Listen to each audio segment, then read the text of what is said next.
오늘은 기도원과 300명의 용사라는 말씀의 제목을 가지고 본문 말씀을 상고합니다. 자, 우리가 지금 제가 설교하고 있는 것이 로마서 8장 31절 말씀을 계속 진행하고 있는 그런 가운데 있어요. 그 로마서 8장 31절 말씀이 그런즉 이 일에 대하여 우리가 무슨 말 하리요? 만일 하나님이 우리를 이해하시면 누가 우리를 대적하시오? 만일 하나님이 우리를 이해하시면 누가 우리를 대적할 수 있습니까? 우리가 맞설 수 있겠습니까? 그래서 첫 시간에 이 골리앗과 다윗의 전쟁, 싸움, 눈으로 보면 그냥 육신적인 판단으로 평가하면 당연히 골리앗이 이겨야 되지만 그 조그마한 소년 다윗이 무기도 막대기 가지고 돌멩이 가지고 그 블레셋 장수 중의 장수인 싸움을 도두는 자, 그 싸움 전쟁에서 승리했다라고 하는 말씀이죠. 그 말씀에 보면 하나님 만군의 여호와의 이름을 의지하고 다윗이 담대하게 나갔을 때 하나님이 싸워주심으로 말미암아 그 전쟁에서 그 싸움에서 승리케 하셨습니다. 하나님 뜻 안에 있고 말씀 안에 있고 순종하면서 살면 숫자가 적어도 아주 환경이 불리해도 하나님이 이기게 하십니다. 그런데 숫자가 많아도 물질이 많고 전쟁 여건이 아무리 좋아도 하나님을 떠나 살면 그 전쟁에서 패하는 것을 성경에서 많이 볼 수가 있어요. 이제 두 번째 우리의 싸움인데 기드온과 미디안과의 전쟁입니다. 미디안 사람들은 13만 5천 명이나 됩니다. 그런데 이 이스라엘 백성들은 추려서 300명과 13만 5천 명과 싸움은 절대 소수인 이 사람들이 이길 수가 없죠. 오늘날처럼 첨단 무기가 발달되어서 버튼만 누르면 그냥 날아가서 적을 쏘고 공격하는 로봇가 싸워주는 그런 시대가 아니고 이때만 해도 육탄전을 해야 됩니다. 직접 나가서 싸워야 하는 그런 시대입니다. 키가 크고 칼을 잘 싸움을 하고 이런 사람들이 활을 잘 쏘고 이런 사람들이 이기는 전쟁입니다. 근데도 불구하고 하나님이 도와주셔서 하나님을 굳게 의지하고 기도해서 300명이 13만 5천 명을 이겼다는 것입니다. 우리도 늘 불리해도 환경이 여건이 불리해도 하나님 앞에 기도하면 하나님이 도와준다. 하나님이 우리를 이해하시는데 독생자를 내어주기까지 사랑하시니까 그렇게까지 사랑하는데 나와 싸워서 나와 맞서서 이길 수 있는 사람이 어디 있느냐. 이런 담대한 믿음을 가지고 세상을 정복하고 세상을 지배하고 다스리며 마귀 사탄에게 끌려가지 않고 늘 승리하는 복된 삶이 되시기를 주님의 이름으로 축원드립니다. 아멘. 중요한 것은 고대 그리스의 철학자고 수학자인 피타고라스가 앞으로 다가올 시대에 가장 강력한 신은 숫자가 될 것이다. 숫자가 될 것이다. 이렇게 예언했다는 것입니다. 오늘날 보면 사람을 평가할 때 전부 다 숫자로 평가를 합니다. 군사력, 경제력, 교회도 보면 예산이 얼마나 되냐, 장로님들 숫자가 얼마나 되냐, 너희 교회 목사님들이 몇 명이나 되냐, 이런 것을 통해서 출석 성도가 몇 명이냐, 이런 것을 통해서 담임 목사도 평가하고 그 교회도 평가하고 대형교회 이대하고 아주 그냥 그런 종으로 생각합니다. 하늘나라에 가면 이게 뒤바뀔 수도 있습니다. 우리가 잘 생각해야 돼요. 사람을 평가할 때도 사람은 외모를 보거니와 그렇게 말씀하잖아요. 예수 믿는 사람들도 외모를 봐요.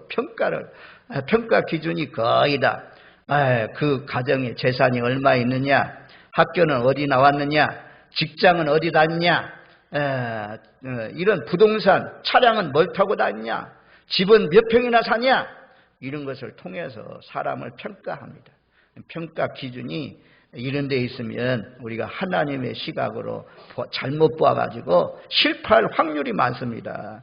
그래서 우리는 하나님 말씀대로 외모로 사람을 평가하는 것이 아니고 하나님의 관점대로 우리가 배운 하나님의 말씀에 근거해서 사람을 평가할 수 있는 그런 수준 높은 사람들이 되시길 바랍니다. 하나님은 꼭 높은 권세에 앉아 있다고, 직업이 좋다고 그런 사람만 쓰는 것이 아니라 우리가 고린도전서 1장이 나오잖아요. 하나님이 부르신 사람들, 약한 사람들, 미련한 사람들, 지혜롭지 못한 사람들, 가난한 사람들, 이런 사람들 불러가지고 세워서 하나님이 쓰신다. 하나님 부르신 사람들을 그렇게 말씀하고 있잖아요. 하여튼 오늘 말씀 가운데 보면 이제 1절 말씀에 보면 그렇게 말씀해요. 여룹바알이라. 기도원의 또 다른 이름은 여룹바알입니다. 하나님이 기도원을 부를 때 7장 말씀에 보면 너희 아버지가 만들어 놓은 바알 산당들 다 제거하라. 우상들 다 제거하라. 하나님이 기도원에게 그런 명령을 내렸습니다. 그래서 낮에 제거할 수가 없어가지고 기도원이 밤에 같이 있는 사람들을 데리고 가가지고 그 제단을 다 부셔뜨립니다. 우상을 다 찍어버립니다. 6장 25절 말씀에 보면 7년 된 둘째 수소를 끌고 오고 내 아버지에게 있는 바알 제단을 헐며 그 곁에 아세레상을 찍고 26절 또 이 산성 꼭대기에 내 하나님 여호와를 위하여 규례대로 한 제단을 쌓고 그 둘째 소수를 잡아 내가 찍은 아사라 나무로 번제를 드릴지니라 하시니 기도원이 종 10명을 데리고 가가지고 밤중에 28절에 보면 아침에 일찍 일어나 본즉 바알의 제단이 파괴되었다. 아세라가 찍어지고 새로운 쌓은 제단이 그 둘째 소를 드렸는지라. 바알 제단을 파괴했습니다. 바알 제단을. 이때 당시에 기도원 시대에 많은 사람들이 바알을 섬기고 있었는데 하나님이 기도원을 불러가지고 너는 바알의 제단을 허물어뜨리라, 무너뜨리라. 그래서 이 기도원이 10명의 사람들을 끌고 가가지고 밤중에 이 바알 산당을 다 제거했습니다. 그리고 나서 기도원의 이름이 여룹바알이라. 너는 우상의 제단을 제거한 사람이다. 우상의 제단을 파괴한 사람이다. 이런 뜻을 가지고 있어요. 우리도 제일 먼저는 청결하게 하는 것, 하나님이 기뻐하지 않는 것들을 가정에서 다 몰아내는 것, 없애는 것, 세상 풍조, 세상의 이 가치관 이런 것들 전부 다 몰아내고 하나님이 기뻐하는 방향으로 서 있을 때, 그런 때에 어려운 전쟁, 어려운 환경, 그런 것들을 극복할 수 있도록 하나님이 함께해 주시는 것입니다. 아무튼 기도원이 제일 먼저 하는 일은 이 우상 제거입니다. 그래서 이름까지로 여룹바알이라 라고 말씀합니다. 그리고 이스라엘 백성들은 산 곁에 진을 치고 있고 미디안 진영 그들의 북쪽에 모레셋 앞 골짜기에 있었더라. 미디안 사람들은 골짜기에 진을 치고 있었다 그래요. 8절 하반절 말씀에도 보면 7장 8절 하반절 미디안 진영은 그 아래 골짜기 가운데에 있었더라. 그리고 기도원이 전쟁 공문을 내어가지고 모이세요. 미디안 사람들이 쳐들어왔습니다. 적들과 싸워야 됩니다. 이런 의병장처럼 활동을 해서 많은 사람을 모였어요. 첫 번째 모인 사람이 32,000명이 모였습니다. 그런데 하나님이 들려주는 음성은 사람이 너무 많다는 것입니다. 2절 말씀 우리 한번 같이 읽습니다.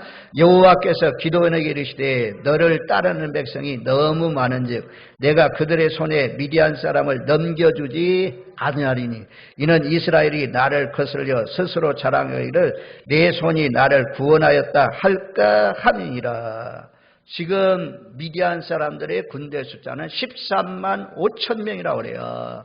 13만 5천 명은 자 우리 7장 12절 말씀을 한번 먼저 7장 12절 말씀을 같이 읽습니다. 미디안과 아멜렉과 동방의 모든 사람들이 골짜기에 누웠는데 메뚜기의 많은 수와 같고 그들의 낙타의 수가 많아 해변의 모래가 많은 같은지라. 여기 보면 골짜기에 누웠는데 메뚜기의 많은 숫자와 같이 군인들이 널려 있다는 거죠. 낙타의 수가 얼마나 많은지 바닷가에 모래처럼 많았다 그래요. 8장 10절로 가면 숫자가 나옵니다. 자, 8장 10절.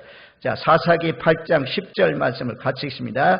이때 세바와 살문나가 갈골에 있는 동방 사람의 모든 군대 중에 칼든 자 12만 명이 죽었고 그 남은 15,000명가량은 그들을 따라와서 거기에 있더라. 그래서 합쳐보면 13만 5천 명입니다. 아니 13만 5천 명하고 싸우는데 3만 2천 명 가지고 더 모자라는데 하나님이 그렇게 해야 되자. 기도나 너희야 13만 명하고 싸우려면 절대 너희가 부족하다. 그러니 더 많은 군인들을 모아와라. 남자가 없으면 여자라도 데리고 와라. 막 이래가지고 군대를 더 늘려줘가지고 7만 정도는 돼야, 반수는 돼야 싸움에서 이길 수가 있는데 하나님이 뭐라고 말씀하냐. 기도나 너무 많다. 너무 많아. 사람이 너무 많아. 너무 많아서 내가 너희를 위해서 싸워주지 못한다. 너희를 구원해주지 못한다 라고 말씀해요. 그리고 하나님께서 하시는 말씀이 너희가 만약에 3만 2천 명으로 싸워서 이긴다면 우리가 잘나고 우리가 군사력이 좋고 우리가 전략을 잘 짜서 우리가 이겼다. 내 힘으로 이겼다. 이러면서 너희가 교만할 거 아니냐. 그러니 너희 가운데 군대를 더 내보내라. 줄여라. 그래서 우리가 때로는 우리도 여기 보면 하나님이 교만하지 않도록 하기 위해서 자기를 자랑하지 않도록 하기 위해서 하나님께서 숫자도 부족한데 더 팍 줄여가지고 300명을 통해서 13만 5천 명을 이기게 하잖아요. 이 전쟁에 이기고 나면 싸움 전에도 그렇잖아요. 상식적으로 생각해 보세요. 기도나 하나님 섬기는 사람인데 어떻게 하겠습니까? 싸움 전부터 시작해가지고 기도하는 거죠. 하나님, 이 전쟁에 하나님이 도와주지 않으면 우리는 절대 이길 수 없습니다. 하나님 도와주세요. 겸손히 하나님 앞에 기도하면서 하나님을 굳게 의지하고 하나님 말씀 의지하고 나가는 것입니다. 우리가 너무 잘 갖춰져 있다, 너무 준비가 잘 됐다, 어떻게 생각하면 이것 때문에 실패할 수 있습니다. 그 일을 잘 치르고 난 뒤에 내가 이래가지고 교만해질 수 있어요. 그 다음에 망할 수 있어요. 한 번만 이기고 연전연승하지 못할 수가 있습니다. 그래서 하나님이 숫자를 줄이게 했습니다. 자, 저희 가정에, 여러분들 가정에 어려움을 주신 이유가 있어요. 모든 일이 만사태평하고 모든 일이 잘 되면 인간은요 교만해지기 쉬워요. 겸손하지 않아. 십자가 지신 예수님을 잘 바라보지 않아요.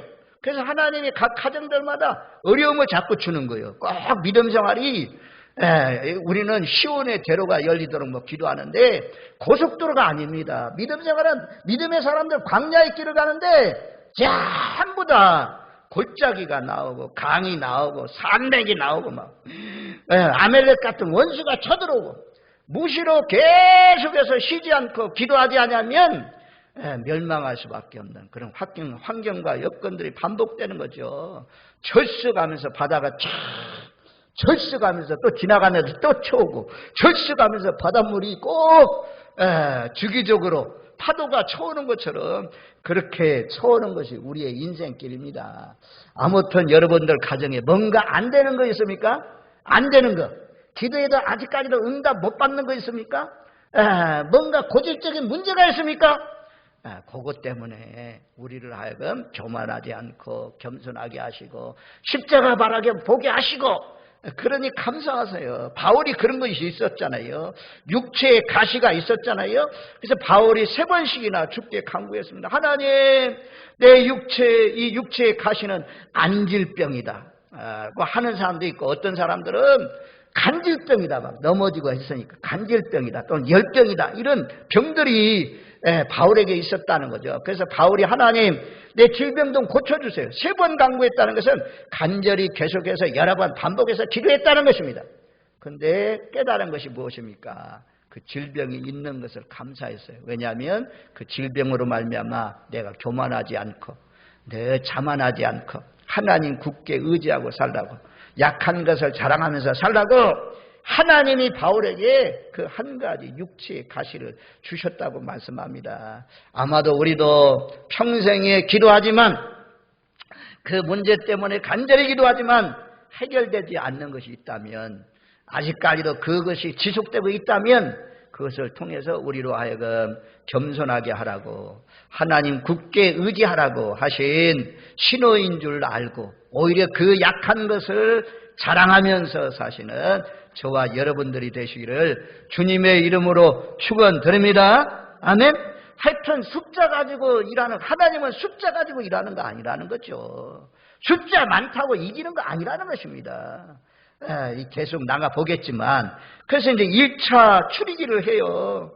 하나님이 1차로 내보내는 사람들이 누굽니까? 32,000명 가운데 3절 말씀에 보면, 자 3절 말씀을 우리 같이 읽습니다. 이제는 백성의 기회에 외쳐 이르기를 누구든지 두려워 떠는 자는 길앗산을 떠나 돌아가라 하라 하시니, 이에 돌아간 백성이 22,000명이요 남은 자가 10,000명이었더라. 1차 줄이기를 합니다. 인구를 줄이기를 합니다. 두려워 떠는 사람이 있거들랑 딱 돌아가라고 해라. 그랬더니 22,000명이 돌아가고 10,000명만 남았다 말씀이에요. 자, 우리 하나님의 사람들, 하나님의 자녀들, 하나님이 나의 아버지 라는 사실, 우리는 두려워하지 말아야 돼요. 두려워하는 것은 마귀 사탄이 우리 마음 가운데 두는 것입니다. 날마다 날마다 담대하게 사시는 저와 여러분들 되십시오. 그래서 모세가 죽고 난 뒤에 여호수아가 가나안 여리고성을 정복해 들어갈 때 하나님이 뭐라고 말씀합니까? 반복해서 담대하라, 두려워하지 말라, 이런 말씀들이 반복되어 나오는 것을 볼 수가 있잖아요. 이제는 우크라이나의 전쟁, 이스라엘의 하마스와의 전쟁, 앞으로 이 전쟁이 세계 전쟁으로 확장되어 나갈지 어떨지 우리가 알 수가 없지만 성경은 분명히 예언하고 있어요. 북방의 고개무리가 러시아와 모슬렘권, 터키, 전부 이란, 이라크, 사우디아라비아 이런 데가 전부 다 모슬렘이거든요. 소련의 지금 중앙아시아에 자리 잡고 있는 키르기스탄, 우즈베키스탄 이런 데 있잖아요. 전부 다 거기가 모슬렘이에요. 모슬렘. 마지막 이 전쟁은 하나님과 알라신과의 전쟁이거든요. 고개 무리가 이스라엘 나라 영토를 쳐들어가는데 그 물질이 많은 거, 은금을 확보하기 위해서 쳐들어간다 그래요. 그런데 그 말씀에 보면, 에스겔 38장의 말씀에 보면 하나님이 갈고리로 아가리를 깨고 딱 낚시로 해가지고 낚시 물고기를 낚는 것처럼 다 끌어당겨 가지고 그 무리로 하여금 고토로 쳐들어가게 할 것을 말씀하고 있고, 우리가 인재양, 나팔재양, 대접재양 거기도 보면 전 세계의 4분의 1이 죽고 3분의 1이 죽고 전체 모든 사람이 죽는 그런 전쟁들이 예비되어 있다는 거죠. 지금까지 우리가 평안한 가운데 살아온 것을 참 감사합니다. 이런 평안할 때 우리가 신앙으로 딱 무장해가지고 환난 날이 와도 두려워 떨지 않고, 이 요한계시록에 그런 예언된 말씀은 말씀대로 이루어지는구나, 말씀대로 이루어지는구나, 그러면서 두려워 떨지 말라고 하나님이 말씀을 기록해 놓았습니다. 제일 먼저 25,000명 돌려보냈는데 두려워 떠는 사람 돌려보냈다는 것입니다. 왜? 전쟁에서 두려운 사람들은 자기만 두려워 떠는 것이 아니라 다른 사람들까지도, 즉 담대하게 나가서 싸워야 될 그런 사람들까지도 두려움에 떨게 만들거든요. 두려움이 점령되고 점령됩니다. 한 사람이 두려워하면 이 다음에는 5사람, 10사람이 두려워하면 그것이 100사람 막 번져가니까 두려워 떠는 사람은 전쟁에 데리고 나갈 필요가 없는 것입니다. 두려운 사람들이 싸우겠어요? 뒤로 물러가지, 도망가지. 그래서 전쟁에 제일 먼저 돌아가게 한 사람, 두려운 사람들은 다 돌아가라, 그렇게 말씀했어요. 자, 요한일서 4장 18절 말씀 한번 찾아줘 보세요. 요한일서 4장 18절 말씀. 자, 요한일서 4장 18절 말씀에 보면 우리 한번 같이 읽겠습니다. 영상을 보면서 사랑 안에 두려움이 없고 온전한 사랑이 두려움을 내어쫓나니 두려움에는 형벌이 있음이라. 두려워하는 자는 사랑 안에서 온전히 이루지 못하였느니라. 사랑 안에 두려움이 없다 이거. 하나님 사랑하고 예수님 사랑하는 사람은 두려움이 없어요. 두려움이 없어요. 온전한 사랑이 두려움을 내어 쫓는다. 아니 생각해 보세요. 하나님이 우리를 얼마나 사랑했던지 예수 그리스도 하나님의 아들 한 분밖에 없는 그 예수님을 내어줬잖아요. 내어주기까지 사랑했잖아요. 예수님은 우리를 위해서 십자가에 못 박혀 죽기까지 사랑했잖아요. 그 사랑에 이끌리는 사람은 어떤 일을 당해도 두려워하지 않는다는 것입니다. 하나님 사랑하는 사람, 예수님 사랑하는 사람은 두려움이 왔더라도 두려움을 다 내쫓아준다. 그리고 두려움에는 형벌이 있음이라. 두려워하는 자는 사랑에서 온전히 이루지 못하느니라. 두려워하는 자는 형벌이 있다고 그래요. 자, 어떤 형벌이 있습니까? 자, 요한계시록 21장 8절 말씀 찾아줘 봐요.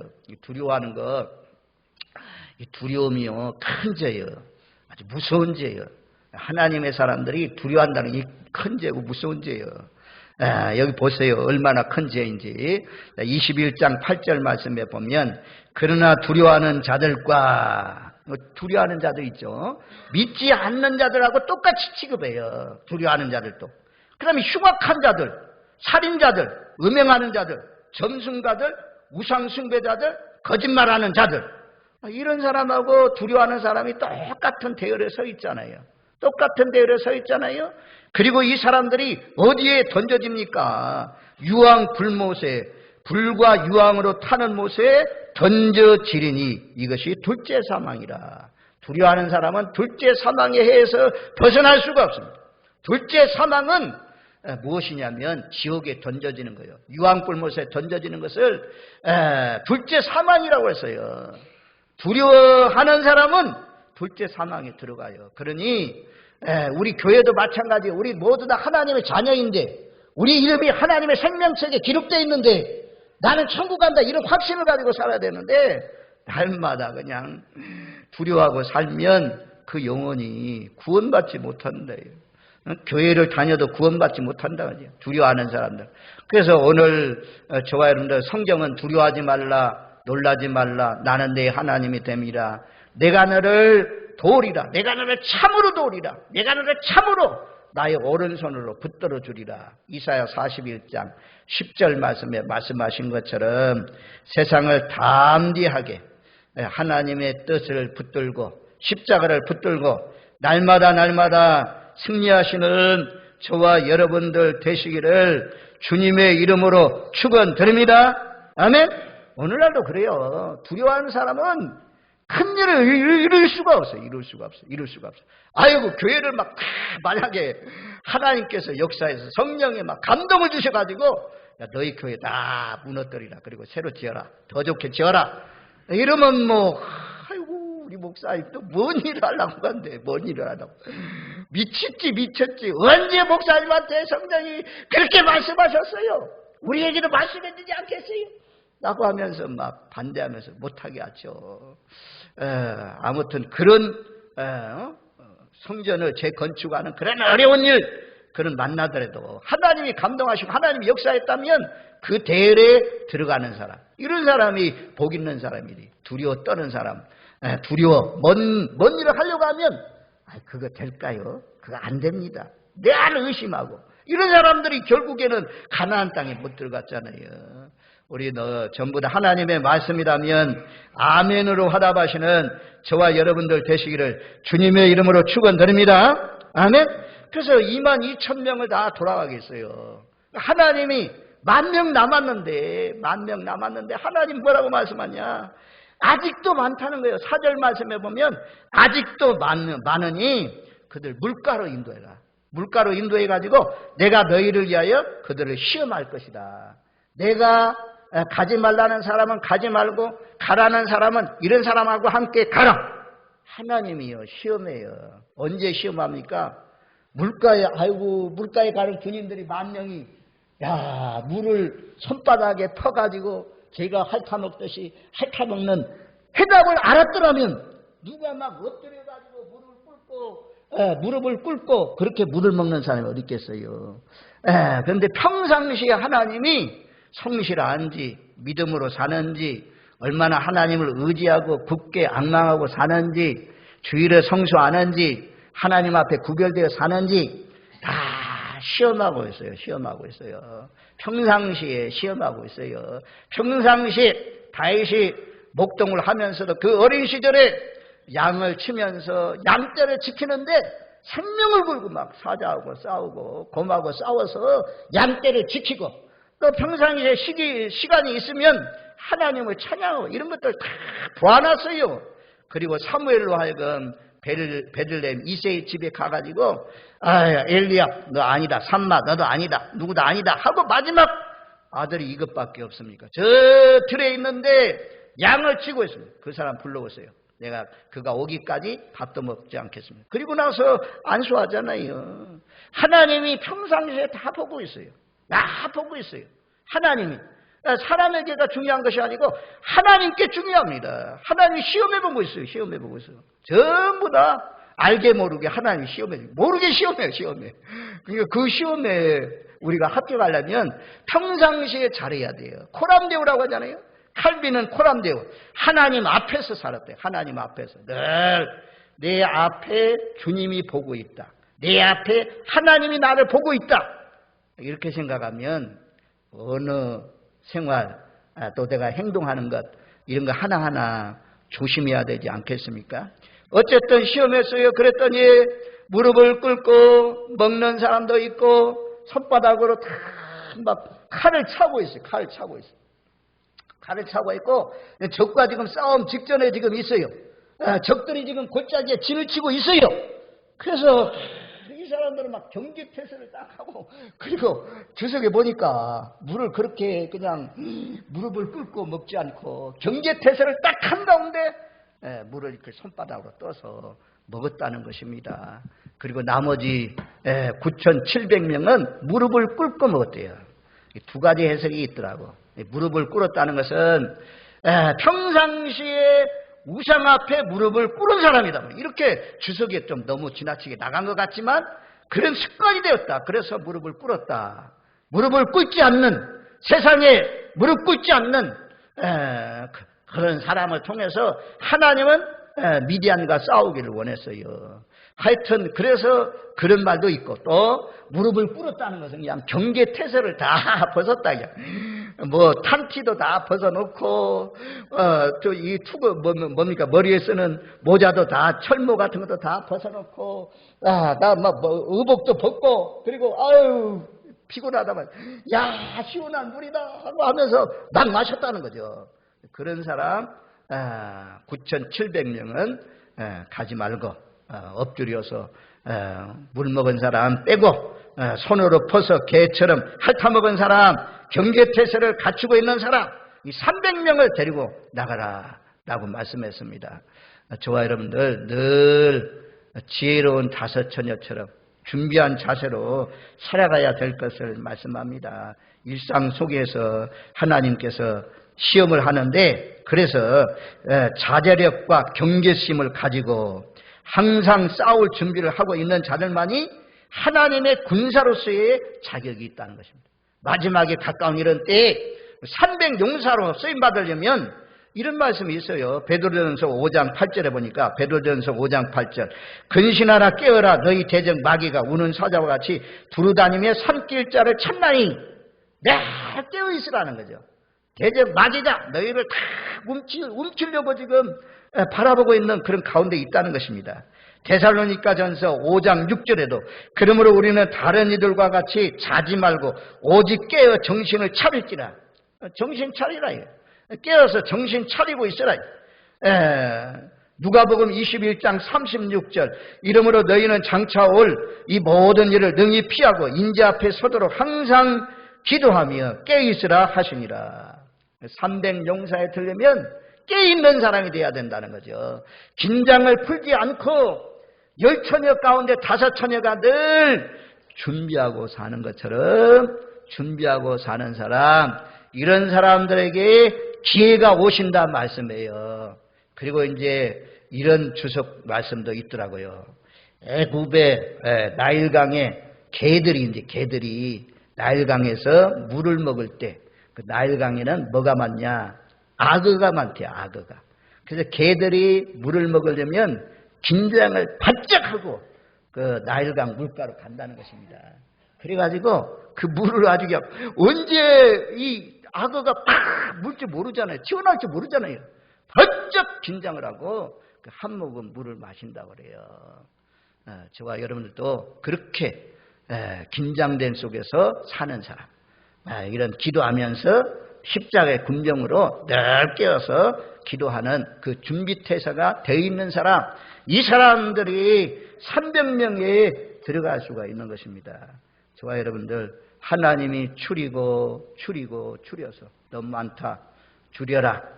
그래서 300명의 용사를 데리고 나가서 승리하게 하셨잖아요. 오늘날도요. 하나님은 많은 숫자가 아니에요. 하나님의 역사가 이루어지는 데는 전부 다 깨어있는 사람.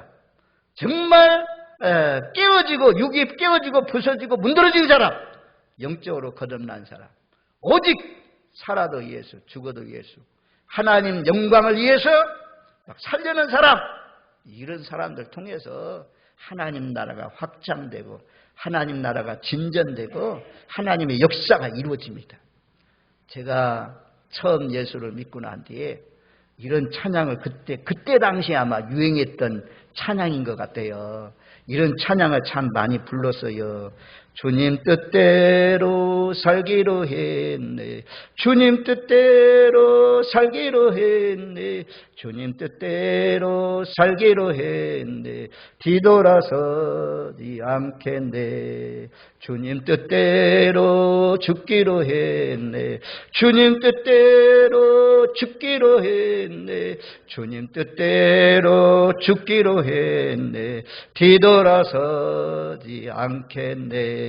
우리 모두 다 하나님의 뜻대로 살기로, 지옥 가지 않고 둘째 사망의 해를 받지 않고 하나님 나라 들어가기로 마음 먹고 여기까지 달려오시지 않았습니까? 마지막 때 깨어서 기도하면서 살아야 할 때인데 저녁 가운데 준비 못해서 5처녀는 기름 사러 간 사이에 와가지고 주님이 오셔가지고 두드려도 문 열어주지 않았잖아요. 그러나 졸고 있었지만 기름을 준비한 5처녀는 주님을 만났습니다. 우리 모두 다 300명의 용사처럼 늘 긴장하고 늘 긴장 속에서 자라서 정말 주님이 오실 때 모두 다 잘했다 칭찬받으시는 저와 여러분들 되시기를 주님의 이름으로 축원드립니다.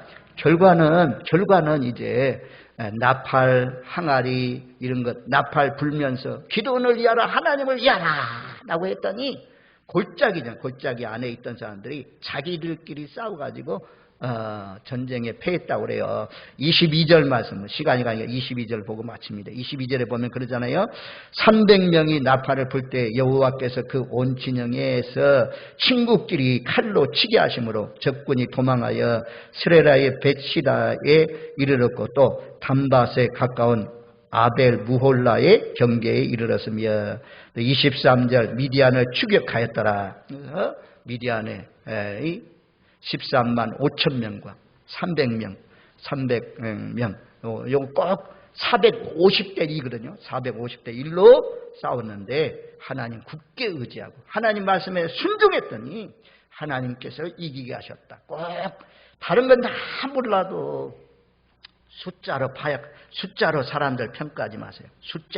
숫자가 많으면 이기고 환경이 좋으면 이기고 이거 아닙니다. 전쟁은 하나님께서 없겠어요. 하나님이 도와주면 이기고 하나님이 떠나면 아무리 조건이 좋아도 패할 수밖에 없습니다. 늘 하나님을 굳게 의지하고 율례와 법도를 쫓아서 사시는 저와 여러분들 되시기를 주님의 이름으로 축원드립니다. 아멘.